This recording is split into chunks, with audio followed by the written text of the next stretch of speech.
What? This is a naked guy called Boo. This guy is not a naked guy. He's Bane. Yes. He's not. This looks nothing like. That's gonna be Boo from Monsters Inc. Yes. If that's going to be Boo, then Boo needs to be in trouble, right? Boo needs to be in trouble So what is going on with Boo? No, Hey, how about we play something not chase?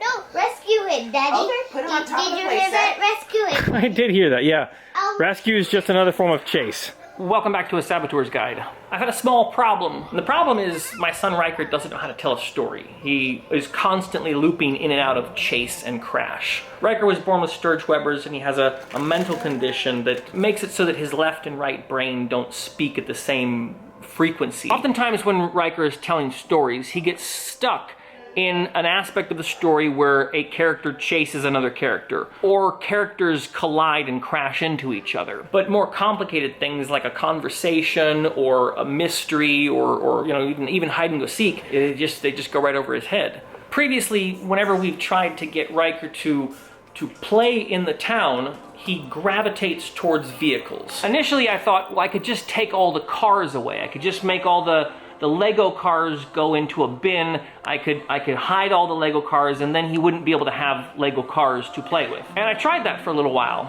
but it turns out Riker will make a car out of anything. And at some point, he'll grab 5 or 6 pieces and smash them all together and just make some sort of pileup. So I realized taking the cars away isn't the solution that I thought it was, because it's just limiting him from playing the way he wants to play.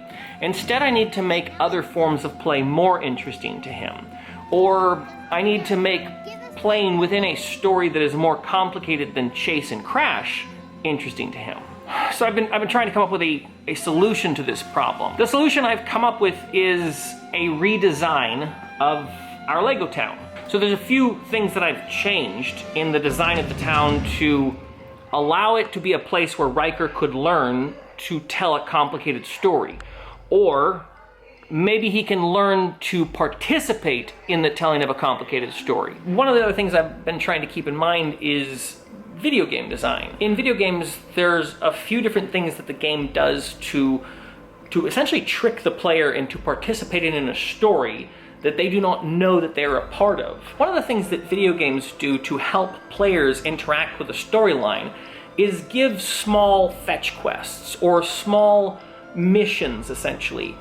And that's one of the things I'm trying to keep in mind while building this version of the town. What I'm going to try and do is take some ideas from video game design and apply it to this Lego town in such a way that I participate in a story with Riker and essentially trick him into some sort of choose-your-own-adventure. I plan on recording these sessions in 20 to 30 minute videos to allow Riker to go back and watch his play sessions in the hopes that maybe he learns some more complicated forms of storytelling. I'm not certain that this is going to be successful, but I'm going to try it for about the next 30 or 40 days through the summertime, and every day I'm going to play with him in the town for 20 to 30 minutes, give a specific storyline for him to involve himself with, and perhaps come back to that story the next day to see if he remembers some elements from yesterday, or if nothing else, to help him learn some storylines that exist outside of chasing and crashing in a loop. One of the first things I have to do is to get Riker to start playing with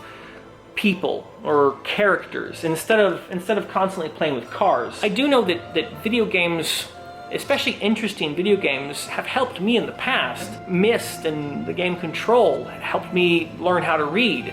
Hearthstone helped me learn how to play math. So I know that games have a good way of tricking people into doing things that their brains don't want to do. And I just have to try and see if I can implement game design in the structure of the Lego town. There's the old town, which happens to be kind of mired in this swamp and a forested area. Then we have the Disney castle and like the amusement park area. We have Santa's fortress, and then the train station, hangar, and the diner. And the newer area of the town has been overrun with a lot of these Minecraft sets. I plan on recording these sessions every day in about 20 to 30 minute videos, and putting those videos up on YouTube and allowing him to re-watch his old videos. And hopefully some of these methods of telling a story will stick, and by the time we get to the end of the summer, he might have like 5 new ways of telling a story, like like a picnic or a visit to the zoo. If you're interested in watching Riker's progress throughout this process,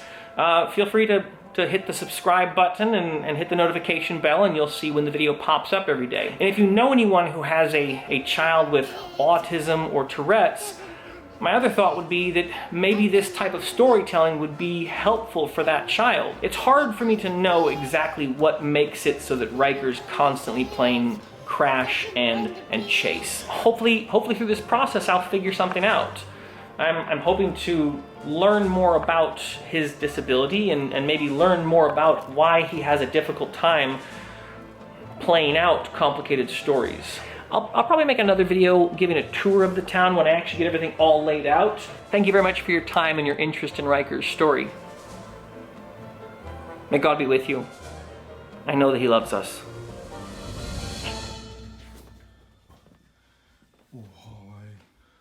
Such a good boy. Hi, go Barkley. Hi, go Barkley. Yes, well, good job, Riker. Hey, are you ready to go to Sunday school? Gonna go play, buddy. Yeah.